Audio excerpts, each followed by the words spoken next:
What's up, y'all? Welcome back to another episode of the King's Viewpoint. I'm your host, Dre Hill. We're here with another episode, and this week we'll be talking about the Super Bowl, Hall of Fame inductees, the NBA trade deadline, the University of Memphis basketball, and then I leave y'all with a Black History moment.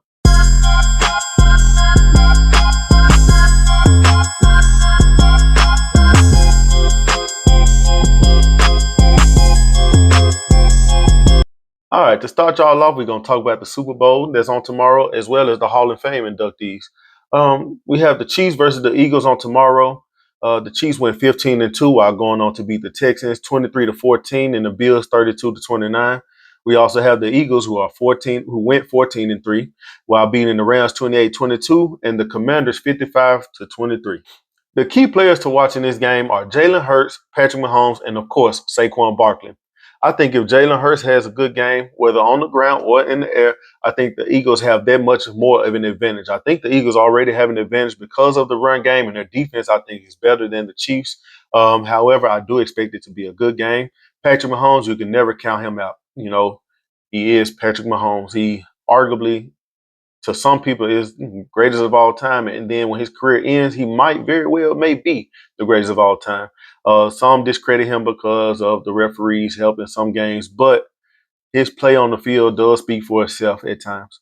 Saquon Barkley, the leading rusher for this year, he had a chance to break the all-time rushing record. He sat out the last game of the season to rest for the playoffs. And man, he's a beast. You know, if you can't stop him, then you don't have a good chance of winning. The X factors, I believe, will be Dallas go there for the Eagles. I think him coming across the middle, making contested catches, catches that are open, is going to open up their run game for the Eagles, which is already very much open. But him coming across the middle will open it up that much more because now the linebackers will have to play back in coverage just in case he's coming across the middle. For the Chiefs, I believe their X factor to be Nick Bolton. Nick Bolton is going to have to play a solid game as their middle linebacker.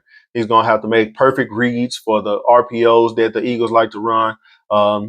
And he's going to have to be on his P's and Q's and use his IQ to his advantage. Defensively, I think the Eagles have the edge over the Chiefs. However, they do have at least 4 players that have come down with flu-like symptoms. Hopefully, they will be healthy enough to play in tomorrow's game effectively. I'm rooting for the Eagles. I do think the Eagles are going to win by 10, 27-17. However, those 4 players could hurt them. Jalen Carter being one of them, their elite defensive tackle. He is a hard guard, to say the least. Hopefully, he is healthy enough to make a very big impact on tomorrow's game, and we'll just see what it boils down to. If the Chiefs can somehow contain Saquon Barkley, then I do think they have an edge in the game. However, it's easier said than done. Nobody has really been able to contain Saquon this year. And if he busts off another run for 60-plus yards, it's going to be looking bad for him. For the Eagles, I believe that if they keep Patrick Mahomes contained within the pocket and not let him roam, that's when he's at his best, when he gets out in open field and waits patiently for those defensive coverages to break down. Then he can find Travis Kelce right there in the middle. DeAndre Hopkins has had a couple of good games. Hollywood Brown, since he's been back, has been pretty solid as well. Xavier Worthy over the top. So keeping Patrick Mahomes contained will be the biggest scheme that I feel like the Eagles could excel at to win the game. Again, it's easier said than done. Patrick Mahomes, he's a magician sometimes. So we'll just see how it comes out. It comes down to, again, like I said, I do think the Eagles will beat them 27-17. And that's only if they can keep Patrick Mahomes within their pocket. Moving on to the Hall of Fame inductee class of 2025. We have 4 solid players that are going in. Eric Allen being one. He played 14 seasons with 54 career interceptions, which ranks 21st in NFL history, which 54 during his playing days is really a lot because teams were more reliant on the run game. He returned 8 of those for touchdowns. So it says a lot to his game. Congratulations to him. Next, we have Jared Allen, who played 12 seasons, recording 171 tackles for loss, 136 sacks, and he also had 6 picks as a DN. He is also tied for most safeties in the NFL with 4, and he sits 12th in history with sacks. Congratulations to him as well, playing for the Vikings. That's mostly when I remember him playing for the Vikings. And man, he'll get in the backfield, and those quarterbacks couldn't get loose. Next, we have Antonio Gates, one of my favorite tight ends of all time. I think maybe third behind Shannon Sharp and Tony Gonzalez. Uh, but he left the league with 11,841 receiving yards as a tight end and 116 touchdowns, which ranks first by tight ends in a career. He played 16 years, all for the Chargers, San Diego. Then I think his last 2 or 3 seasons, that was when they were in Los Angeles. But 116 touchdowns by a tight end, you know, that says a lot to his work ethic. And then in college, he was a basketball player, so to come in the NFL and play like that, I think he was undrafted as well. I have to check more into that, but he made a lasting impact, for tight ends after him. Congratulations, big congratulations to Antonio Gates. Again, one of my favorites. Last but not least, we have Sterling Sharp, brother to Shannon Sharp, some known as Unc Shannon, Shay Shay, Club Shay Shay. But anyway, Sterling Sharp, he did have his career cut short by neck injuries. But in 7 years, he finished with 595 catches, 8,134 yards, and 65 touchdowns. That's, to me, it's a testament to what could have been had not been for injuries. Injuries is part of the game, are part of the game. Sometimes, they hit them hard. Sometimes we can recover from them. But there's still a solid career, if you ask me, over a 7-year span. He was also the Triple Crown winner in 1992. Triple Crown meaning he's the leading receiver for receiving yards, catches, and touchdowns. With catches, he had 108. With yards, he had 1,461. And receiving touchdowns with 13, all in 1992. Big ups to him. I think that this Hall of Fame, I think he definitely deserves this Hall of Fame. Some say that he shouldn't because of a short career, but the numbers that he put up in those 7 years, man, it's a testament to his will and his work ethic. One player that was left off that a lot of people think should have made it, not me included, is Eli Manning, brother Peyton. For one, his numbers don't just blow up on paper. He had an even winning percentage for his career. Uh, he threw a lot of interceptions. He did win 2 Super Bowls, both against Tom Brady and Bill Belichick with the Patriots. Also, one of those beating the undefeated team for that year in the Patriots. But to me, it was his defense.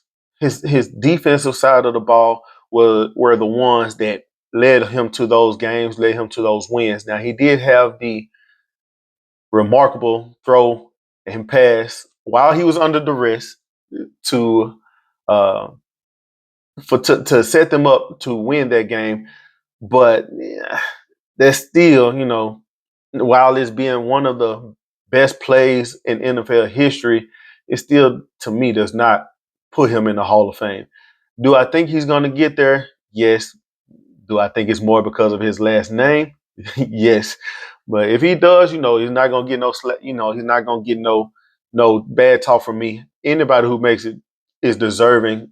They all better than me. They in the league, even to be in consideration for it. But also, too, during his tenure, he never had an All-Pro. Now, some would say, well, he did play in a time with Peyton, Tom Brady, Aaron Rodgers, Drew Brees. I get that, but during that time, Phillip Rivers got an All-Pro, who was traded for Eli Manning on draft day from the Chargers to the Giants. And Tony Romo got an All-Pro during that time, too. So you can't tell me it couldn't have been done. Tony Romo, while was a good quarterback, he wasn't just the best. He had a knack for throwing to the other team. But for Eli to not even have an All-Pro with those guys getting one, it also shows me that he really shouldn't be in the Hall of Fame. Who do you all think was left off the Hall of Fame ballot that should have been there? And also, who do y'all think is going to win the Super Bowl on tomorrow? Like I said, I got the Eagles 27-17, but leave your predictions in the comments and we can talk about it. Give me your viewpoint and I'll give you the Kings viewpoint. All right, moving on to the NBA trade deadline. We start off with a bang. Luka swapped for AD. I'm a Lakers fan, like I told y'all before. And initially, I was upset about it because we were already lacking in defense. AD said it best. We needed a solid five to play alongside him. And then we traded him for Luka. Now, Luka is a great player. Do not get me wrong. But defensively, he does leave something to be desired. And having him, Austin Reeves, and LeBron at the age of 40 as our perimeter defenders, it doesn't look too good right now. We haven't seen it yet, but we do know that teams like to pick on Austin Reeves when they have those elite guards. They send those screens to get Austin Reeves to be the primary defender, and most times he becomes barbecue chicken. However, the pickup of Mark Williams kind of eased the anger that I had. Luka being the primary ball handler, I think LeBron coming up setting those screens. LeBron is a great cutter. So LeBron coming up to set that screen, the teams are going to try and converge on the Luka. You hit LeBron over the top. That help man's going to come over, and Mark Williams right there in that dunker spot. The alley-oop, bounce pass, get it to him. However, and Mark Williams has been playing some good ball when healthy. He's averaging 15 and I believe 10. He's definitely not the defender that Anthony Davis is, but he does come in with size at 7'2". He can block shots, and we'll just have to see how it works out for us. Hopefully, it works in the favor of the Lakers. We sit at number 5 right now, still behind OKC, Houston, Grizzlies, and Denver. Not in that order, but they are the top 4 teams. I believe we are a game and a half behind the 3rd seed. So we still have a chance to get home court advantage at least for one round in the playoffs. So hopefully we can keep up the way we've been playing lately, which has been amazing. LeBron just went crazy against Golden State. So hopefully we can keep that up and then implement Luka and Mark Williams and not skip a beat and actually, hopefully, pick up the pace a little bit to play a little better. I don't like losing Max Christie. I think he was a solid 3-and-D player, and since he's been with Dallas, he's been playing some solid ball. But players come and go. So again, hopefully the Lakers made the right moves to set us up for this year and the future. I know it was a move more so for the future for us and more so for the now for Dallas. I do like AD going to Dallas. He can finally move to that 4th spot that he wants to play in with Daniel Gafford and Derek Lively whenever Derek Lively comes back from injury. Playing that 5, and good luck going to the rim. That's all I can say. Because Gafford, he's a good shot blocker. AD is a perennial defensive player. He's always in talks for Defensive Player of the Year. Derek Lively is a ball of energy. So good luck going to the rack against those guys. And then that Kyrie and AD screen and roll with Clay in the corner. Clay played a good game the other day. Clay in the corner, pick your poison. Let's see how it goes for them. Another big trade was De'Aaron Fox going to the Spurs. Zach LaVine going to the Kings. I think it's going to be good for Zach LaVine to get a new uniform, a new team to play for. He's been playing good ball this year, but Chicago really hasn't been good recently at all. But De'Aaron Fox going to the Spurs with Victor Wembanyama, and then the Spurs able to keep Devin Vassell and Keldon Johnson. I don't know how they worked their wonders, but they did. De'Aaron Fox, his first game, I think he had 25 and 13. They won that game. Him and Wembanyama, I think they have a solid future. Chris Paul is still there, so De'Aaron Fox can still learn a little bit from Chris Paul. I think I think that's a good trade for them. And then, like I said, especially able to keep those younger guys who have been having an impact on the game this season already. Stephon Castle does have to move back to the bench, but he's gonna come in on those spell minutes, and hopefully he can play good as well. We had Milwaukee trading Chris Middleton for Kyle Kuzma. I don't think it really moves the needle for them. It does give them a healthy body on the court. Chris Middleton has not really been playing a lot these past couple years due to various injuries. But Kyle Kuzma, he has shown that he can be a third option. He won a championship with the Lakers in 2020. He can be that spot up corner shooter. He can create off the dribble. He hasn't been as efficient this year as he has been, but I think that can change playing alongside Giannis and Dame. Bobby Portis is still with the team, so moving Kyle Kuzma in over there, it does help them a little, but I don't think it moves the needle a lot, especially in a tough Eastern Conference this year. They still have to play Boston, Cleveland picking up DeAndre Hunter. Uh, Speaking on that, I don't know how these teams are doing it, man. Like DeAndre Hunter adding already to a great Cavalier team. DeAndre Hunter is a solid defender. While his numbers don't really represent it as far as steals and blocks, he is a solid defender. He can shoot the three, something that Cleveland has been doing very well this year. They kept Max Strus, who is also a good, decent defensive player and three-point shooter. But DeAndre Hunter being 6'8" gives him that size. So when they do play Boston, he can match up with Jason Tatum. Not saying he can stop Tatum, but his size is better fitted to play against him versus Max Strus. But going back to the Milwaukee, I don't see it moving the needle again because they have to play Boston, Cleveland, New York. Those three teams right there are very, very tough. Um, and like I said, Kyle Kuzma doesn't move the needle to go against those guys. The most questionable move that I had was Golden State acquiring Jimmy Butler. They traded away Andrew Wiggins, Schroeder, Kyle Anderson, and a top 10 protected first round pick. But you talking about not moving the needle. I don't see it. I don't see them making it past the play in. I could be wrong. One thing that I do think bringing Jimmy does is help ease the pressure off of Steph. Steph has been, carrying his team, on his shoulders, on his back. And so at times you can see it weighing down on him when he's coming up the court. He's missing jumpers that he's usually making.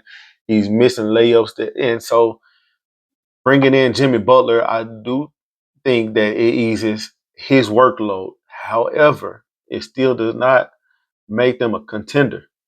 And then they went on to sign him to their contract extension. I think he'll be 37, 38 when his contract is up. Man, they're old. I do like them keeping Kaminga.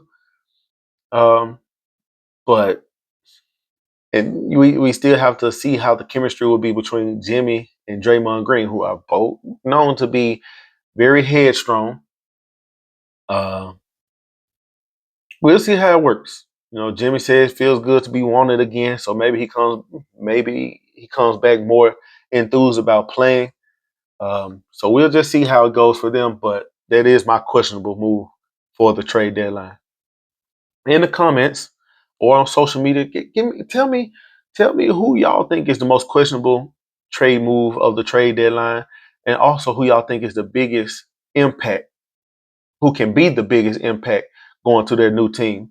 If you ask me, for the now, I think DeAndre Hunter is the biggest impact made on his team. And again, my most questionable is Jimmy Butler going to Golden State. So yeah, let me know what y'all think in the comments.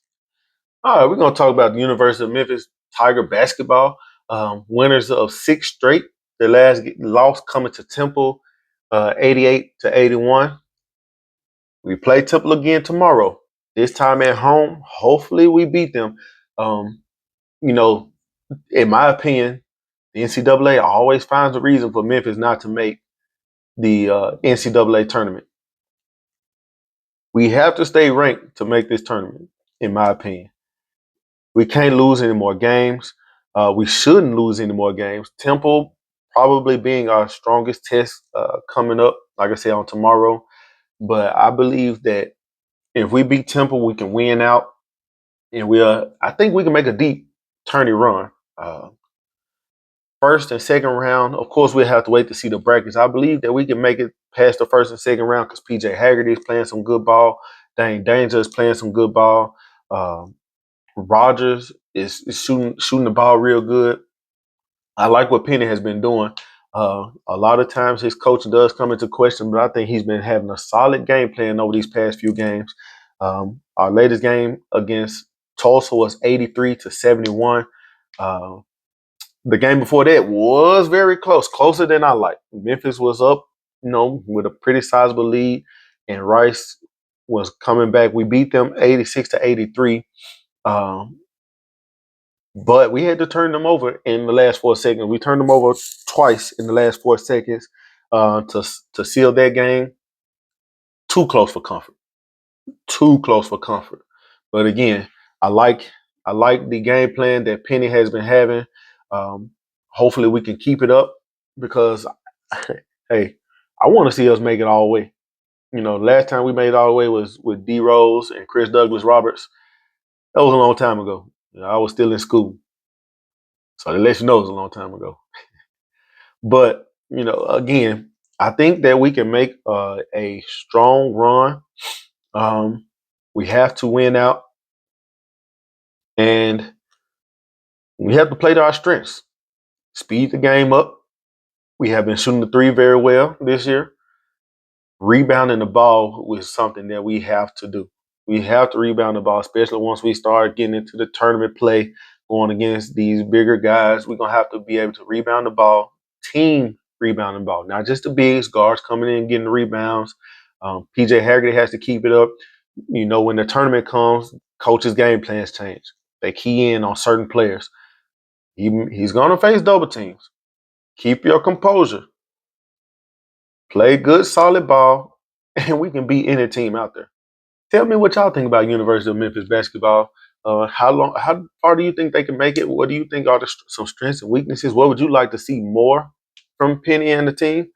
And what would you like to see less from Penny and the team? Drop it in the comments. Interact with me. All right. We're going to move on to my Black History moment.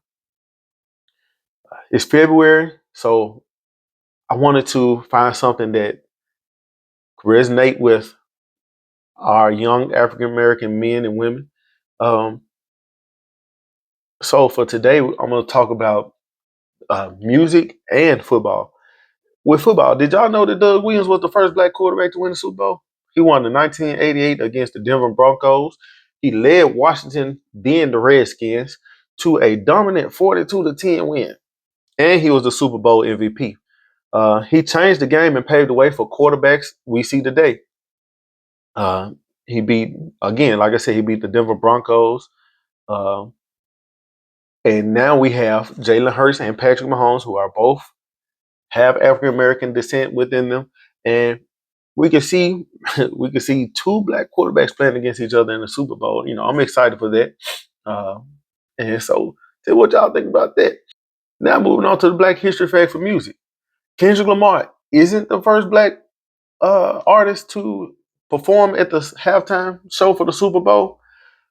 But did y'all know that Michael Jackson in 1993, his halftime performance set the standard for what we see in the Super Bowl halftime shows now? I was watching the clip. Marlon Wayans was talking to Shannon Sharp, and he was saying how Keenan, his oldest brother, was talking about, hey, we're going to steal the Super Bowl's fans. And when he said that, of course, I had to keep on watching. But when he said that, I was like, hold on, what? 93, 92, 93, I wasn't number 1 or 2 years old. But he said that they had their own halftime show during halftime, and the viewers left the NFL's halftime shows to go over to the In Living Color, to watch In Living Color. And so the next year, the NFL said, hey, we got to keep their viewership up. And they went out and got Michael Jackson, one of the greatest artists of all time, African American, and he came and he set the show off. I had to go back and watch clips of it myself because, again, I was only 1 or 2, so it's not something I would remember. But man, his show was amazing, and again, it set the precedence for what we see today. I want y'all to tell me, What was your favorite Super Bowl performance?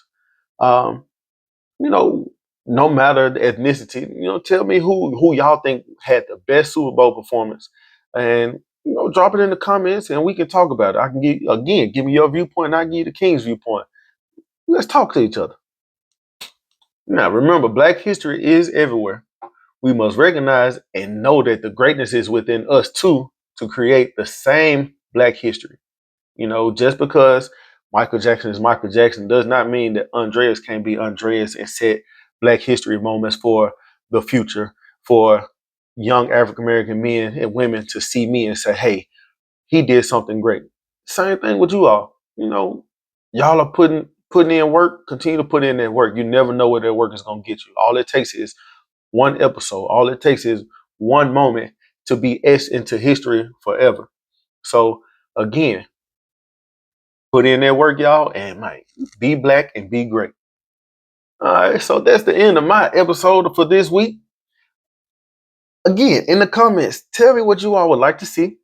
Tell me what y'all would like to hear. And as long as y'all do that, I can give y'all more and I can take away from what y'all don't want. And I appreciate y'all for, setting time aside to listen to me and watch me. And I pray that you all continue to do so, continue to support me. And again, I appreciate y'all. That's the end of my episode. But before you go, follow me on my handles that I will put on the screen for you all. That way y'all can see me on social media because I interact with you all on social media. I make posts that if you interact on a post, we could talk about it here on the podcast as well. So again, have a great day.